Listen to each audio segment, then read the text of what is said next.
Genesis 42. Joseph's brothers go to Egypt. When Jacob learned that there was grain in Egypt, he said to his sons, "Why do you just keep looking at each other?" He continued, "I have heard that there is grain in Egypt. Go down there and buy some for us, so that we may live and not die." The 10 of Joseph's brothers went down to buy grain from Egypt. But Jacob did not send Benjamin, Joseph's brother, with the others, because he was afraid that harm might come to him. So Israel's sons were among those who went to buy grain, for there was famine in the land of Canaan also. Now Joseph was the governor of the land, the person who sold grain to all its people. So when Joseph's brothers arrived, they bowed down to him with their faces to the ground. As soon as Joseph saw his brothers, he recognized them, but he pretended to be a stranger and spoke harshly to them. "Where do you come from?" he asked. "From the land of Canaan," they replied, "to buy food." Although Joseph recognized his brothers, they did not recognize him.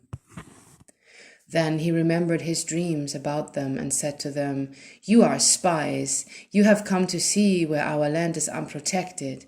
"No, my lord," they answered. "Your servants have come to buy food.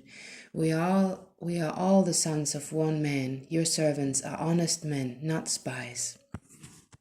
"No," he said to them, "you have come to see where our land is unprotected." But they replied, "Your servants were 12 brothers, the sons of one man, who lives in the land of Canaan. The youngest is now with our father, and one is no more." Joseph said to them, "It is just as I told you, you are spies, and this is how you will be tested. As surely as Pharaoh lives, you will not leave this place unless your youngest brother comes here. Send one of your number to get your brother. The rest of you will be kept in prison so that your words may be tested to see if you are telling the truth. If you are not, then as surely as Pharaoh lives, you are spies." And he put them all in custody for 3 days. On the 3rd day, Joseph said to them, "Do this and you will live, for I fear God. If you are honest men, let one of your brothers stay here in prison, while the rest of you go and take grain back for your starving households. But you must bring your youngest brother to me, so that your words may be verified, and that you may not die." This they proceeded to do. They said to one another, "Surely we are being punished because of our brother. We saw how distressed he was when he pleaded with us for his life, but we would not listen. That's why this distress has come to us." Reuben replied, "Didn't I tell you not to sin against the boy? But you wouldn't listen. Now we must give an accounting for his blood."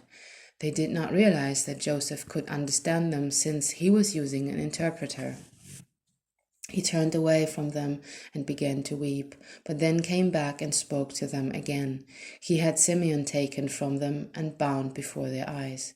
Joseph gave orders to fill their bags with grain, to put each man's silver back in his sack, and to give them provisions for their journey. After this was done for them, they loaded their grain on their donkeys and left. At the place where they stopped for the night, one of them opened his sack to get feed for his donkey, and he saw his silver in the mouth of his sack. "My silver has been returned," he said to his brothers. "Here it is in my sack." Their hearts sank, and they turned to each other trembling and said, "What is this that God has done to us?" When they came to their father Jacob in the land of Canaan, they told him all that had happened to them. They said, "The man who is lord over the land spoke harshly to us and treated us as though we were spying on the land. But we said to him, 'We are honest men. We are not spies. We were 12 brothers, sons of one father. One is no more, and the youngest is now with our father in Canaan.' Then the man who is lord over the land said to us, 'This is how I will know whether you are honest men. Leave one of your brothers here with me, and take food for your starving households, and go. But bring your youngest brother to me, so I will know that you are not spies, but honest men. Then I will give your brother back to you, and you can trade in the land.' As they were emptying their sacks, There in each man's sack was his pouch of silver. When they and their father saw the money pouches, they were frightened. Their father Jacob said to them, "You have deprived me of my children. Joseph is no more, and Simeon is no more, and now you want to take Benjamin. Everything is against me." Then Reuben said to his father, "You may put both my sons to death if you do not bring him back to you. Entrust him to my care, and I will bring him back." But Jacob said, "My son will not go down there with you. His brother is dead, and he is the only one left. If harm comes to him on the journey you are taking, you will bring my gray head down to the grave in sorrow."